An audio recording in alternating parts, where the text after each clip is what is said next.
ಮದ್ದೂರು ದಗದಗಿಸ್ತಾ ಇದೆ. ಶಾಂತವಾಗಿ ಹಬ್ಬದ ಸಂಭ್ರಮದಲ್ಲಿದ್ದಂಥದ್ದು ಈಗ ಕಂಪ್ಲೀಟ್ ಆಗಿ ಎಲ್ಲಾ ಶಾಂತಿಗಳು ಅಶಾಂತಿಯ ಚಿಕಿತ್ಸೆಗೆ ಸಂಬಂಧಪಟ್ಟಂತೆ ನಾನು ಆಸ್ಪತ್ರೆಗೂ ಕೂಡ ಕರೆದುಕೊಂಡು ಹೋಗಿದ್ದೆ. ಆಸ್ಪತ್ರೆಯಲ್ಲಿ ಆಕೆಗೆ ಚಿಕಿತ್ಸೆಯನ್ನ ಕೊಡಲಾಗಿದೆ ಮತ್ತು ಅಲ್ಲಿ ಆಸ್ಪತ್ರೆಯಲ್ಲೂ ಕೇಳಿದ್ರು, ನೀವೇನಾದ್ರೂ ಕಂಪ್ಲೇಂಟ್ ಮಾಡ್ತೀರಾ, ಏನಾದ್ರೂ MLC ಮಾಡ್ಬೇಕಾ ಅಂತ. ಆದ್ರೆ ಜ್ಯೋತಿ ಅದಕ್ಕೆ ಒಪ್ಪಲಿಲ್ಲ. ಬದಲಾಗಿ ನೋಡಿ ಅವರಿಗೆ ಏನ್ ಟ್ರೀಟ್ಮೆಂಟ್ ಸಿಕ್ಕಿದೆ ಮತ್ತು ಅವ್ರಿಗೆ ಏನಾಗಿದೆ ಅನ್ನೋದ್ರ ಬಗ್ಗೆನೂ ಕೂಡ ಅವರು ಇಲ್ಲಿ ಬರ್ದಿದ್ದಾರೆ. ಎರಡು ಕಡೆ ಗಾಯಗಳಾಗಿದೆ ಅನ್ನೋದನ್ನ ಕ್ಲಿಯರ್ ಕಟ್ ಆಗಿ ಇಲ್ಲಿ ಬರ್ದಿದ್ದಾರೆ. ಸೊ ಜ್ಯೋತಿ, ನೀವು ಈ ವಿಚಾರಕ್ಕೆ ಸಂಬಂಧಪಟ್ಟಂತೆ ನೀವು ಯಾಕೆ ಕಂಪ್ಲೇಂಟ್ ಕೊಡಲ್ಲ ಅಂತ ಹೇಳಿದ್ರಿ? ಇಲ್ಲ ಮೇಡಮ್, ಅದನ್ನ ಕರ್ಕೊಳಕ್ಕಾಗಲ್ಲ, ಯಾರು ಅಂತ ಗೊತ್ತಿಲ್ಲ, ಅದನ್ನ ಕೊಡಕ್ಕಾಗಲ್ಲ. ಮನೆ ಫ್ಯಾಮಿಲಿ ಕಡೆ ಸ್ವಲ್ಪ ಪ್ರಾಬ್ಲಮ್ ಇದೆ. ಬಟ್ ಅವರು ಮಧ್ಯಾಹ್ನದಿಂದ ಪಾಪ ಅಳೋರು ಅಳ್ತಾನೆ ಇದ್ದಾರೆ, ನನಗೆ ನೋಡಕ್ ಆಗ್ತಾ ಇಲ್ಲ. ಫ್ಯಾಮಿಲಿ ಕಡೆಯಿಂದ ಪ್ರಾಬ್ಲಮ್ ಇದೆ, ಮತ್ತೆ ಇಂಥವೆಲ್ಲ ನಾವು ನೋಡಿಲ್ಲ, ನಮ್ಗೆಲ್ಲ ವಸ್ತು ಇದನ್ನೆಲ್ಲ ಜೀರ್ಣಿಸ್ಕೊಳ್ಳೋ ಶಕ್ತಿ ನಮಗಿಲ್ಲ, ಹಾಗಾಗಿ ನಾನು ಕಂಪ್ಲೇಂಟ್ ಮಾಡಲ್ಲ ಅಂತಂದ್ರು. ನಾವಿಲ್ಲಿಗೆ ಬಂದಿರೋದು ಅವ್ರನ್ನ ಕಂಪ್ಲೇಂಟ್ ಮಾಡಿಸೋದಕ್ಕಲ್ಲ, ಬದಲಾಗಿ ಅವರಿಗೆ ಚಿಕಿತ್ಸೆ ಕೊಡಿಸೋದಕ್ಕೆ. ಹೀಗಾಗಿ ಅವರನ್ನ ನಾವು ಚಿಕಿತ್ಸೆ ಕೊಡಿಸಿದೀವಿ. ತಾವು ಮತ್ತೊಂದ್ಸರಿ ಯೋಚನೆ ಮಾಡುತ್ತೀರಾ? ಇಲ್ಲ ಮೇಡಮ್, ಬೇಡ, ಕೊಡಲ್ಲ. ಹಾಗಾದ್ರೆ ಈಗ ನಿಮ್ಮನ್ನ ಹೊಡೆದವ್ರಿಗೆ ಶಿಕ್ಷೆ ಏನ್ ಜ್ಯೋತಿ? ಅವ್ರನ್ನ ಸಸ್ಪೆಂಡ್ ಆಗ್ಬೇಕು ಮೇಡಮ್. ನನ್ನಂತೆ ಎಷ್ಟು ಹೆಣ್ಮಕ್ಳಿಗೆ ಹೊಡೆದಿದ್ದಾರೆ ಅವರು, ಎಷ್ಟು ಹೆಣ್ಮಕ್ಳು ಹಾಸ್ಪಿಟಲ್ ಮಲ್ಕೊಂಡಿದ್ದಾರೆ.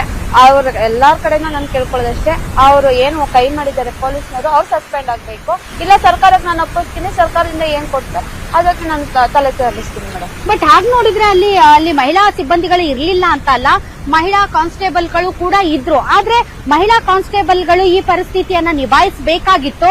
ಅವ್ರು ಎಲ್ಲಿದ್ರು ಅಂತ ಗೊತ್ತಿಲ್ಲ. ಆದ್ರೆ ಒಬ್ಬ ಪುರುಷ ಸಿಬ್ಬಂದಿ ಅವರನ್ನ ಲಾಠಿಯಿಂದ ಹೊಡೆದದ್ದು ಜಗಜ್ಜಾಹೀರಾಗಿದೆ. ಅದನ್ನ ನಾವು ಇದರಲ್ಲೂ ಕೂಡ ನೋಡಿದ್ದೀವಿ, ವಿಡಿಯೋಸ್ ಅಲ್ಲೂ ಕೂಡ ನೋಡಿದ್ದೀವಿ. ಆ ವಿಡಿಯೋಸ್ ಸಿಕ್ಕಾಪಟ್ಟೆ ವೈರಲ್ ಕೂಡ ಆಗ್ತಾ ಇದೆ. ಆಕೆ ಅಳ್ತಾ ಇರುವಂತಹ ದೃಶ್ಯಗಳು, ಆಕೆ ಬಾಯಿ ಬಡ್ಕೊಳ್ತಾ ಇರುವಂತಹ ದೃಶ್ಯಗಳು ಸಿಕ್ಕಾಪಟ್ಟೆ ವೈರಲ್ ಕೂಡ ಆಗ್ತಾ ಇದೆ. ಆದ್ರೆ ಅವರು ಈ ವಿಚಾರವನ್ನ ಮುಂದಕ್ಕೆ ತೆಗೆದುಕೊಂಡು ಹೋಗೋದಕ್ಕೆ ಬಯಸೋದಿಲ್ಲ. ಬಟ್ ಆದ್ರೂ ಕೂಡ ಒಂದು ಅಕೌಂಟಬಿಲಿಟಿ ಇರಲೇಬೇಕು. ಗ್ಯಾರಂಟಿ ನ್ಯೂಸ್ ಅನ್ನ ನೋಡ್ತಾ ಇರುವಂತಹ ಮುಖ್ಯಮಂತ್ರಿಗಳು, ಉಪಮುಖ್ಯಮಂತ್ರಿಗಳು ಮತ್ತು ಮಹಿಳಾ ಸಚಿವರಾದಂತಹ ಲಕ್ಷ್ಮೀ ಹೆಬ್ಬಾಳ್ಕರ್ ಅವರು ದಯವಿಟ್ಟು ಈ ಸುದ್ದಿಯನ್ನ ತಾವು ಗಂಭೀರವಾಗಿ ಪರಿಗಣಿಸಬೇಕು. ಯಾಕೆ ಅಂತಂದ್ರೆ ನೋಡಿ, ಇನ್ನೊಂದು ಕಡೆ ಆರೋಪಿಗಳನ್ನ ಈಗ ಪೊಲೀಸ್ ಸ್ಟೇಷನ್ ನಿಂದ ಈಗ ತಾಲೂಕು ಆಸ್ಪತ್ರೆಗೆ ಕರೆದುಕೊಂಡು ಬರಲಾಗಿದೆ. ಅವರ ಹೆಲ್ತ್ ಚೆಕಪ್ ನಡೆದಿದೆ. ಸುಮಾರು 20 ಜನರನ್ನ ಅರೆಸ್ಟ್ ಮಾಡಿದ್ದಾರೆ. ಅವರನ್ನ ಈಗ ಆರೋಗ್ಯ ತಪಾಸಣೆಗೆ ಕರೆದುಕೊಂಡು ಹೋಗಲಾಯಿತು. ತಾವು ನೋಡಬಹುದು. ಇಲ್ಲಿ ಬಾರೋ ಮರೆಯ, ಇಲ್ಲಿ ತೋರ್ಸು, ಇವ್ರನ್ನ ತೋರ್ಸು. ಓಕೆ, ತಾವು ನೋಡಬಹುದು. ಆರೋಪಿಗಳನ್ನ ಈಗಾಗಲೇ ಹೆಲ್ತ್ ಚೆಕಪ್ ಮಾಡಿ ಅವರನ್ನ ಕರೆದುಕೊಂಡು ಹೋಗಲಾಗ್ತಾ ಇದೆ. ಆ ದೃಶ್ಯಗಳನ್ನ ತಾವೀಗ ನೋಡ್ತಾ ಇದ್ದೀರಿ.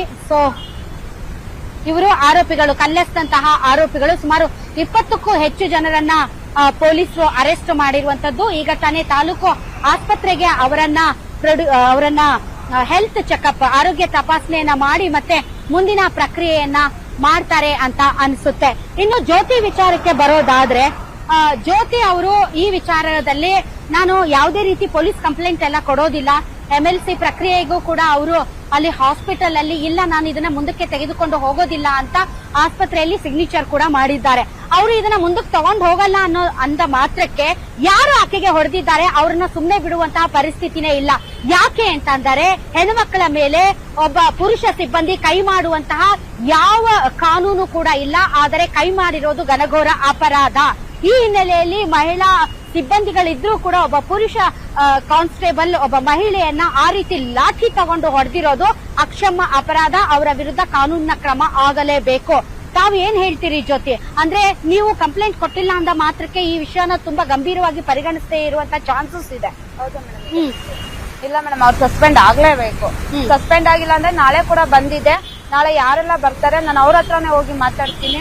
ಅವರಿಗೆ ನನಗೇನ್ ಶಿಕ್ಷೆ ಆಗಿದೆಯೋ ಅವ್ರಿಗೆ ಅದ್ರ ಪಟ್ಟು ಶಿಕ್ಷೆ ಆಗ್ಲೇಬೇಕು. ನನ್ನಂತ ಹೆಣ್ಮಕ್ಳು ಎಷ್ಟು ನೋವು ಪಡ್ತಿದಾರೋ ಅವ್ರೆಲ್ಲರಿಂದ ನಾನು ಕೇಳ್ಕೊಳ್ಳೋದಷ್ಟೇ, ಆಯಪ್ಪಂಗೆ ಏನ್ ಶಿಕ್ಷೆ ಆಗ್ಲೇಬೇಕು ಮೇಡಮ್. ಆಲ್ರೈಟ್. ಇನ್ನೊಂದು ವಿಚಾರ, ನನ್ನ ತಂದೆ ತಾಯಿಗಳು ಬೈತಾರೆ, ನನ್ನ ಗಂಡ ಬೈತಾರೆ ಅಂತ ದಯವಿಟ್ಟು ಅರ್ಥ ಮಾಡ್ಕೊಳ್ಳಿ. ಯಾಕೆಂದ್ರೆ ನಿಮ್ಮ ಮಗಳು ಮತ್ತು ನಿಮ್ಮ ಪತ್ನಿ ಯಾವ ನೋವನ್ನ ಅನುಭವಿಸ್ತಾ ಇದ್ದಾರೆ ಅಂತ ಯಾವತ್ತೂ ಕೂಡ ಹೆಣ್ಣುಮಕ್ಕಳು ತಮಗಾಗಿರುವಂತಹ ಅನ್ಯಾಯದ ಬಗ್ಗೆ ಮಾತಾಡಬೇಕು. ತಮಗಾಗಿರುವಂತಹ ಅನ್ಯಾಯವನ್ನ ಮುಚ್ಚಿಟ್ಕೊಂತ ಹೋದ್ರೆ ಇದೇ ರೀತಿ ಮಹಿಳೆಯರನ್ನ ಸದೆಬಡಿಯಲಾಗುತ್ತೆ ಹೊರತು ಅವರ ಒಂದು ನ್ಯಾಯ ಕೇಳುವ ಪ್ರಕ್ರಿಯೆ ಹಂಗೆ ಹಿಂದೆ ಉಳಿತಾ ಹೋಗುತ್ತೆ. ಹಾಗಾಗಿನೇ ದಯವಿಟ್ಟು ಅವರ ಕುಟುಂಬಗಳು ಇವರಿಗೆ ಸಾಥ್ ಕೊಡಬೇಕು. ಅವರು ಯಾವುದೇ ಪೊಲೀಸ್ ಸ್ಟೇಷನ್ ಕಂಪ್ಲೇಂಟ್ಗೆ ಮುಂದಾಗ್ತಾ ಇಲ್ಲ, ಅಥವಾ ಜಸ್ಟ್ ಅವರು ತಾವು ಆರೋಗ್ಯ ತಪಾಸಣೆ ಮಾಡಿಸಿಕೊಂಡು ಮುಂದೆ ಈ ರೀತಿಯಾದಂತಹ ಘಟನೆಗಳಾಗಬಾರದು ಅಂತಂದ್ರೆ ನನ್ನನ್ನ ಹೊಡೆದಂತಹ ಆ ಪೊಲೀಸ್ ಕಾನ್ಸ್ಟೇಬಲ್ ಯಾರಿದ್ದಾರೆ ಅವ್ರ ವಿರುದ್ಧ ಕಠಿಣ ಕ್ರಮ ಜರುಗಬೇಕು ಅಂತ ಹೇಳ್ತಾ ಇದ್ದಾರೆ. ದಯವಿಟ್ಟು ಅವರ ಫ್ಯಾಮಿಲಿ ಮೆಂಬರ್ಸ್, ಅವರ ಪತಿ ಮತ್ತು ಅವರ ಕುಟುಂಬ ಸದಸ್ಯರು ಮತ್ತು ಅವರ ಆಜುಬಾಜು ಇರುವಂತಹ ನೆರೆಹೊರೆಯವರು ದಯವಿಟ್ಟು ಜ್ಯೋತಿಗೆ ಸಪೋರ್ಟ್ ಮಾಡಿ. ಆಕೆಗೆ ನ್ಯಾಯ ಸಿಗುವವರೆಗೂ ಕೂಡ ನೀವು ಆಕೆಯ ಜೊತೆಗೆ ಇದ್ದು ಹೋರಾಟ ನಡೆಸಬೇಕು. ಒಬ್ಬ ಹೆಣ್ಮಗಳಾಗಿ ನಾನು ಇನ್ನೊಬ್ಬ ಹೆಣ್ಮಗಳ ಪರವಾಗಿ ತಮ್ಮ ಹತ್ರ ಮನವಿ ಮಾಡ್ತಾ ಇದ್ದೇನೆ. ದಯವಿಟ್ಟು ನೀವೆಲ್ಲರೂ ಆಕೆಗೆ ಸಾಥ್ ಕೊಡಿ ಹೊರತು ನೀನ್ ಯಾಕೆ ಹೋದೆ, ನೀನ್ ಯಾಕೆ ಟಿವಿಯಲ್ಲಿ ಕಾಣಿಸ್ಕೊಂಡೆ, ನೀನ್ ಯಾಕೆ ಆಸ್ಪತ್ರೆಯಲ್ಲಿ ಹೋದೆ, ನೀನ್ ಯಾಕೆ ಧ್ವನಿ ಎತ್ತಿದೆ ಅಂತ ಆಕೆ ಯಾರು ಹಿಂಸೆಯನ್ನ ಅನುಭವಿಸ್ತಾ ಇದ್ದಾಳೆ ಅವಳನ್ನೇ ಆರೋಪಿ ಮಾಡುವಂತ ಕೆಲಸವನ್ನ ಮಾಡಬೇಡಿ. ಈ ಸಮಾಜನೇ ಹಾಗೆ. ಯಾಕೆ ಅಂತಂದ್ರೆ ಯಾರು ಹಿಂಸೆಗೆ ಒಳಗಾಗಿರ್ತಾರೆ, ಯಾರು ವಿಕ್ಟಿಮ್ ಇರ್ತಾರೆ ಅವರನ್ನೇ ಅಪರಾಧಿ ಮಾಡ್ತಾರೆ. ಆ ನಿಟ್ಟಿನಲ್ಲಿ ಇಡೀ ಸಮಾಜ ಈಕೆಯ ಪರವಾಗಿ ಧ್ವನಿ ಎತ್ತಬೇಕಾಗುತ್ತೆ. ಹೌದು, ಘಟನೆ ದೊಡ್ಡದಿದೆ, ಈಗಾಗಲೇ ಆರೋಪಿಗಳನ್ನ ಅರೆಸ್ಟ್ ಮಾಡಿದ್ದಾರೆ.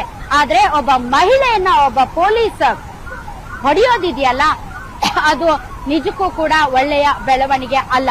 ಕೊನೆಯದಾಗಿ ಏನ್ ಹೇಳ್ತೀರಿ ಜ್ಯೋತಿ? ಆಯ್ತು, ಆಲ್ ರೈಟ್ ಜ್ಯೋತಿ. ಈಗ ಬಹಳಷ್ಟು ಜನ ಮೀಡಿಯಾದವರು ತಮ್ಮನ್ನ ಮಾತಾಡಿಸ್ತಾ ಇದ್ದಾರೆ. ನಿಮ್ಮನ್ನ ನಾನು ನಿಮ್ ಮನೆವರೆಗೂ ಬಿಟ್ಕೊಡ್ಲಾ? ಬರ್ಲಾ ನಿಮ್ ಮನೆವರೆಗೂ ನಾನು? ಓಕೆ, ನೀವು ಅವ್ರ ಜೊತೆ ಎಲ್ಲ ಮಾತಾಡಿ, ಅದಾದ್ಮೇಲೆ ನಾನು ಖುದ್ದು ಬಂದು ನಿಮ್ ಫ್ಯಾಮಿಲಿ ಜೊತೆ ಮಾತಾಡ್ತೀನಿ. Okay, thank you.